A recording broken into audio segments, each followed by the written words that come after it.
बर' बिजोङाव फरायनायाव दिनै गावारि फसंथाननि जि फरायसाफोर दिनै जोंनि बिमा बिफा गारजेनफोरा मालाबा साननो नागिरो जे सरकारि फरायसालियाव हरोबा जोंनि फरायसाफ्रा जोंनि गथ' गथायफोरा मोजां फरायनाय नङा होननानै सानो आङो बेखौ खावलायनो सानगोन गासै बिमा बिफा गारजेन बिथांमोनखौ जे सरकारि फरायसालियावबो फरायनायनि खाबुआ दङ आरो सरकारि फरायसालिजों फरायनायनि गेजेरजोंबो फरायसाफ्रा जाफुंसार जानो हायो खालिबोल' जोङो फोथायनाय लाखिनांगौ आरो फोरोंगिरिफोरखौ फरायसालिखौ जोथोन लानाय नोजोर लाखिनायाव जोङो साफ्रोमबो गारजेन आरो रायजो राजानि दायथ' थागोन जेरावनोखि गावारि फसंथान जे फरायसालि प्राइभेट स्कुलफोराव गावारि फसंथान जानाय लेखा बिथांमोना गाव गावनो दायथ' लानानै फोरोंगिरि थिसनो आरो फोरोंगिरिफ्रा नांगौ बायदि साबजेक्ट वाइसआव प्राइभेट स्कुलाव फोरोंगिरि थानायनि जाहोनाव दिनै जोंनि बर' बिजोंनि फरायसालिफोरनि गेजेराव प्राइभेट स्कुलनिफ्राय गोबांसिन मेट्रिकआव पास जानायनि हारा बांसिन होननानै जोङो मिथियो दिनै सासे सरासति फुजा बे सरासति फुजानि बे समाव आङो खौरां बुथुमगिरि नोंथांमोनसिम साबायखर बावग्रोबाय दिनै राङापारा दख'रा दुलाराय बर' फरायसा आफादनि सिङाव थानाय चिरां जुगिबिल इउ एन एकाडेमि फरायसालि बे फरायसालिया देग्लायनि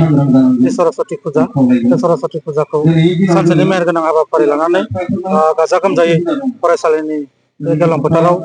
खुंफुंदों आरो बे गेवलां फोथाराव खुंफुंनाय हाबाफारियावनो जोंखौबो सनितपुर जिल्ला दुलाराय बर' फरायसा आफादनि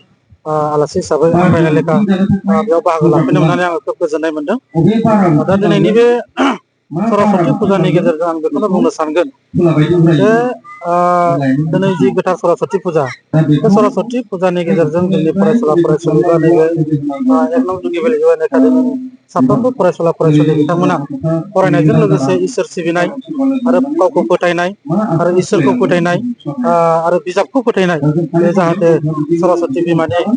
बोरजों बे अराय थागोन आरो बे थाबाय थाथों आं बेखौ मिजिंथिदों बेनि गेजेरजों बे से नं जुगिबिल फरायसालिनि फरायसुला फरायसुलि इयुनाव जाहाथे साफा साफा सरस्वती बिमानि बोरजों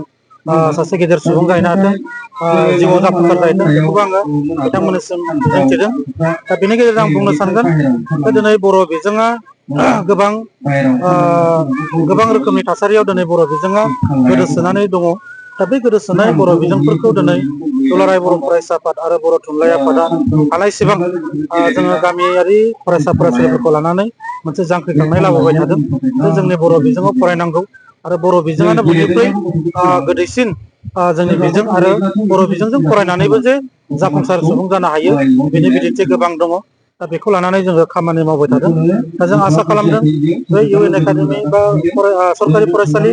बा गावारि फसंथाननि फरायसालिफोरनि गेजेराव जिबायदि मोनसे जोंनि गेजेराव मालाबा फारागथि फैयो नंगौ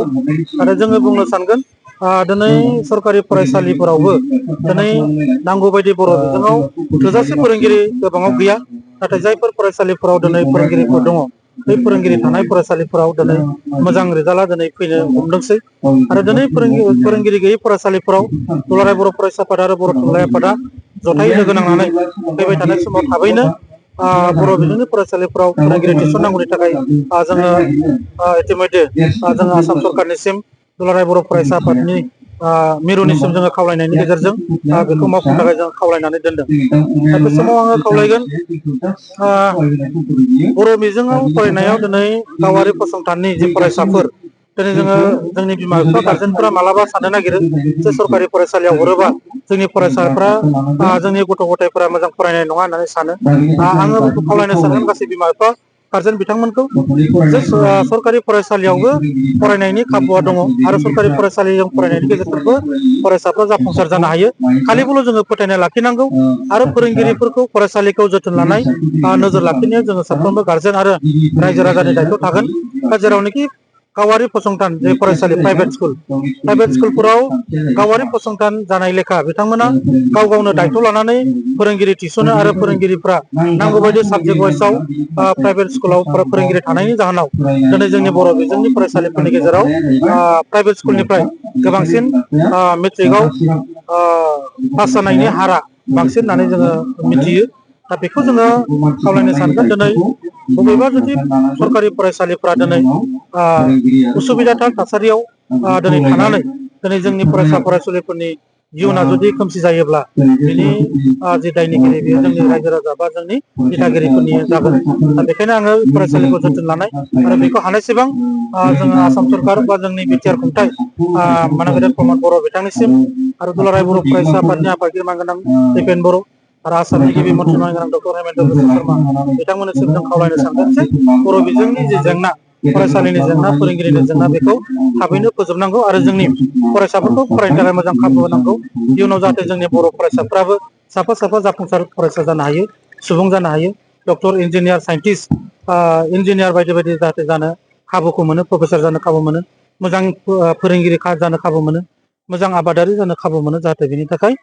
जोंनि फरायसालिफोरखौ जोथोन लानो थाखाय आं बिथांमोनखौ खावलायदों। आरो बे समाव आङो 1 नं जुगिबिल इउएन एकाडेमिनि जि दिनैनि हाबाफारियाव बाहागो लानानै आङो इउएन एकाडेमि साफ्रोमबो गोरायुं आरो सामलाय आफादनिसिम साबायखर बावदों आरो साफ्रोमबो फरायसाफोरनि इयुन जाहाथे गोजों जाथों आरो जाफुंसार जाथों बेखौ सरस्वती बिमानिसिम बोर बिनानै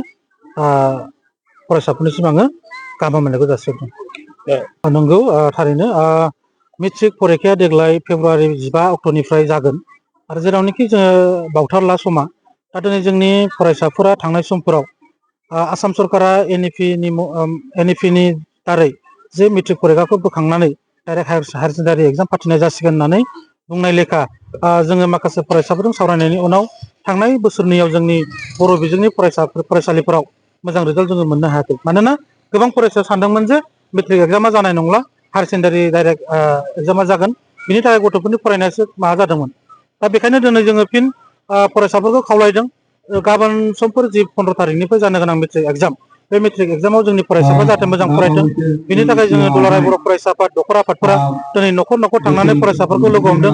गार्जेनफोरजों रायलायदों आरो गामिनि आफादगिरि नेहाथारिजों रायलायदों आरो बेजों लोगोसे जोङो गार्जेन बिथांमोनखौ खावलायनो सानगोन बेयाव फरायसाफोरा जुदि मेट्रिकखौ मोजां रिजाल्ट खालामनांगौब्ला बेयाव दिनै जों दुलाराय बर' फरायसा आफादा न'खर न'खर थांनानै फरायसाफोरजों रायलायनाय आरो गार्जेनजों रायलायनायनि अनगायैबो बिमा बिफाया मोनसे न'खराव फरायनायनि थाखाय खाबुखौ होनांगोन। आङो खावलायगोन जे जाहाथे रावबो मेट्रिक होगोन फरायसाफोरनि न'खराव बेबायदि लोंनाय जानाय, बेबायदि समाज बेरेखा खामानि बा बेबायदि गामियाव बेबायदि मोनसे दावराव दावसि परिबेकखौ जाहाथे जोंनि न'खरा लाबोआ बा जोंनि गामिफोरा लाबोआ। बिनि थाखाय आङो न'खरजों लोगोसे गावबुरा सेक्रेटारि गामिफोरनि बिथांमोनखौबो आङो गोख्रोङै खावलायहरदों, सनितपुर जिल्ला एबसुनि जानानै जाहाथे बिनि सायाव मोनफ्रोमबो गामिनि दिथागिरि आरो मोनफ्रोमबो गामिनि गावबुरा सेक्रेटारिया बेखौ गोख्रों नोजोर लाखियो जाहाथे रावबो मेट्रिक होगोन